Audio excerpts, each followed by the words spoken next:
everyone, ONNIE here, and welcome to my channel. And today we're going to talk about the Korean Lunar New Year. And for those who are new to my channel, this channel talks about Korean culture, Korean way of life, places to visit in the countryside, and of course I am a married immigrant, so my channel also talks about the way of life of married immigrants here in the countryside of Korea. So next week, Korea will be celebrating its Lunar New Year in the January 31st, and then February 1st and February 2nd. People from the city will go to the countryside to be with their families, and yung iba naman, people from the countryside will go to the city to be with their families. So you will expect traffic jams. And of course, Lunar New Year is just family bonding. And alam nyo na, Korean people are very busy people, and on this day magkita-kita yung mga family. So here in the countryside, next week pa yung celebration ng New Year ng Korea, pero yung marketing nagsa-start na po. Wet markets are very packed with people buying things, and also grocery stores, everything, lahat na po ay nagpe-prepare for the coming New Year. Ano ba yung New Year ng Korea? In the New Year, actually, we prepare lots of foods. Katulad din po kung mag-New Year o mag-Christmas sa Philippines, we prepare special foods. Here also, they have also special foods. Yung nga lang, yung mga traditional na mga pagkain na piniprepare. Like for example, mga vegetables, and meat, and all those things. So actually the government give us because of the COVID situations that we have, and then there are lots of people that cannot work, so the government gives us assistance for this new year. So each family were given financial support, like 100,000 won for each member of the family. So kung dalawa kayo, like in my case, my husband and I, dalawa kami, so 100,000 won as an assistance para to help us sa mga expenses na mai-incur namin sa New Year na ito. So, malaki po yung tulong na binibigay po. Ini-expect yun ng government na kapag ganitong mga occasions na holidays, marami po mga gastusin. So, expected na po yan. So, sa market also, we buy a lot of things for the preparations. So, in this day, ano ba ang mga disadvantages for the women, kasi yung mga babae po, sila yung upfront talaga sa kitchen, sa preparation po. So silang nagluluto, lahat na po. So medyo nakakapagod din po pag New Year. So what is the on the brighter side naman, ano naman ang advantages para sa pag dumating itong occasions nito? Napakarami po, in a way na families get together and have their bonding with each other. So in a daily routine, napaka-busy po ng trabaho dito, ng mga activities po, schedule ng mga Korean people. So they don't have time para na mag-have this chit-chat. Minsan, kahit na nagsama kayo sa isang bahay, minsan yung schedule ninyo ay hindi magkatugma.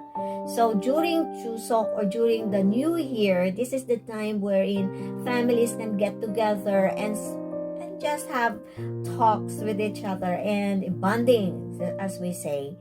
And then in this sa time na talaga ng on the day of the New Year, usually we wear sa traditional na na practice, we wear the Korean traditional clothes. But nowadays, mga anak na lang po namin.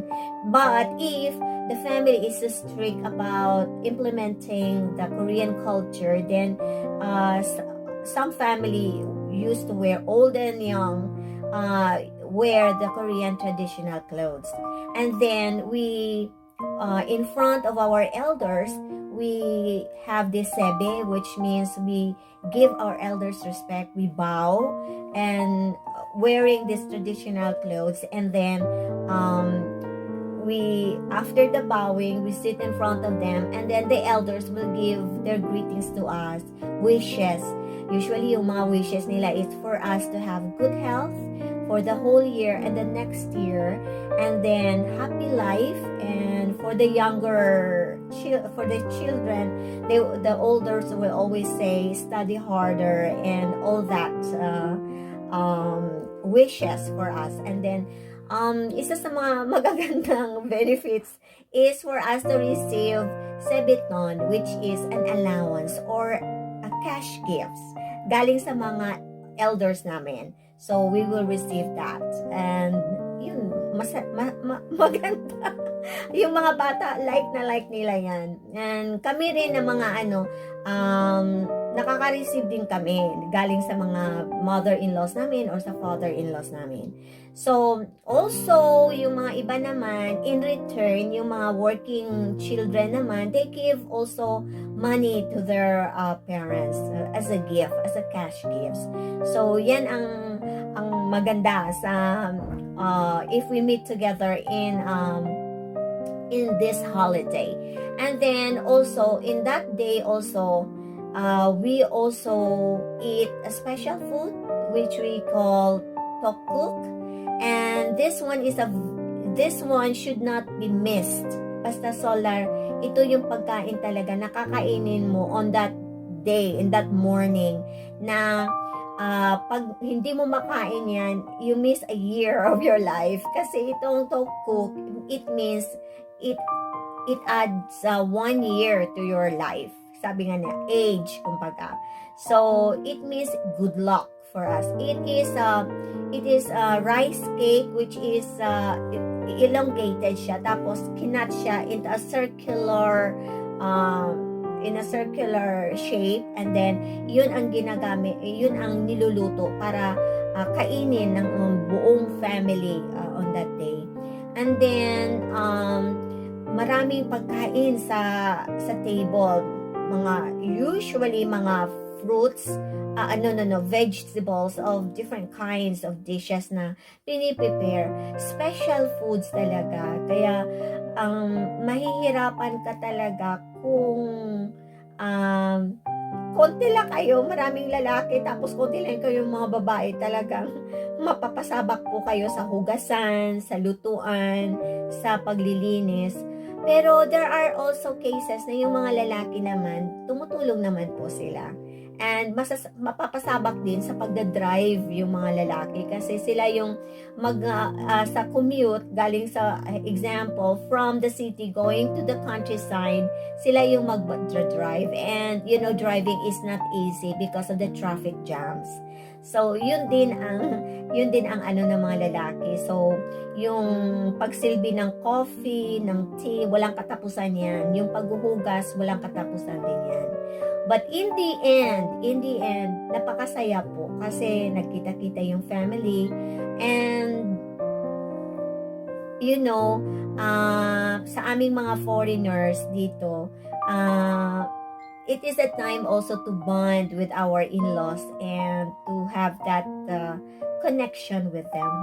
And in my case, sa akin medyo it's a small family ng asawa ko, and actually my husband is the youngest, and hindi kami po ng chesa. Our oldest son who is doing that. So medyo I'm lucky na hindi pa ako nagpe-prepare para dyan. And all my responsibility here is yung after we eat the tteokguk and then bond with the family members, then we have the obligation to go to the cemetery and visit our dead ancestors, my father-in-law. O yun ang mga obligations na dapat gawin. And there, we bring foods for them, kumbaga ino-offer namin doon sa puntod nila. And so in my situation, because the eldest son lives in Seoul, so ako ang nagpe-prepare para yung mga dadalhin para sa puntod ng father-in-law ko. And before ang eldest son will come here for this occasion, but because of the corona infection or COVID infection and Omicron, in that case, medyo limited po yung pagpunta po nila dito sa countryside. And if you have any questions or any curiosity when it comes to the Korean Lunar New Year, you can write it down on the comments below. Some people doesn't like celebrating the New Year because it means hard work for the women because of the preparations. And I'm lucky that my family is just a small one. And hindi po binibigay sa akin yung luto. My job is just to fry kung ano yung mga dapat i-fry. That's my job. And nag-change din po yung way ng pag-celebrate ng New Year. Traditionally, napakahirap po kasi medyo everything will be prepared. But right now, medyo yung ibang family, nagaano na rin po sila. Instead of doing it themselves, nag-order na lang po sila. And they don't prepare a lot. Dahil when I came here way back in 1999, yung pag-prepare po nila talagang marami talaga silang ginanggawa ng mga pagkain. Tapos hindi man mauubos kainin. So right now, medyo nakita yun ng ibang family. So they just prepare something na kasya lang sa kanila.